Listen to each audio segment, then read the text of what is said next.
Renewed concerns over what some are calling a dangerous intersection in Milwaukee. We are talking about 60th and Capitol, where Officer Koo Her was killed yesterday morning by a driver who witnesses say blew a stoplight. A witness told us the suspect was going somewhere between 60 to 70 miles per hour. And Alderman Cavalier Johnson, who represents the district where that crash took place, joins us live now to talk more about that area. And Alderman, thanks so much for being with us this morning. Do you think that something needs to change at that intersection of 60th and Capitol, or do people just need to slow down?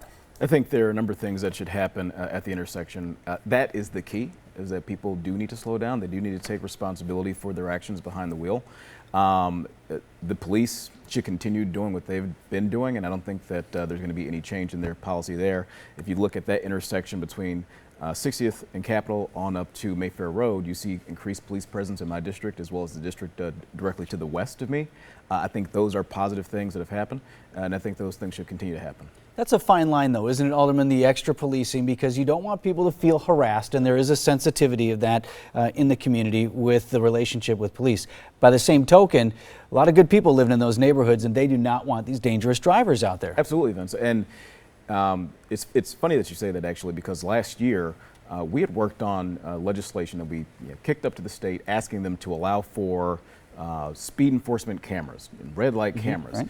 Because you can't have a police officer on every single corner. And so we try to use additional technology that's available to us to help police to do their job in enforcement. And I think that that ultimately could help to crack down on some of the behavior that we see like this without having an actual officer present.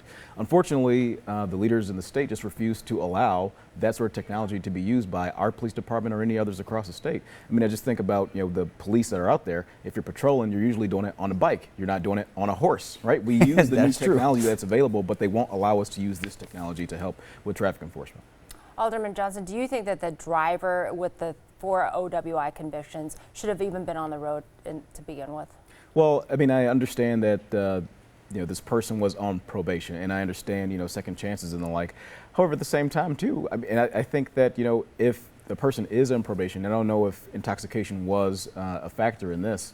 The state also has to take increased action there too. It makes no sense to me why somebody who has that many OWIs is able to be out on the road without some sort of license suspension or something like that. Like, it's mind-boggling how many times people get behind the wheel after drinking in this state and cause fatal accidents like the one that we've seen just yesterday.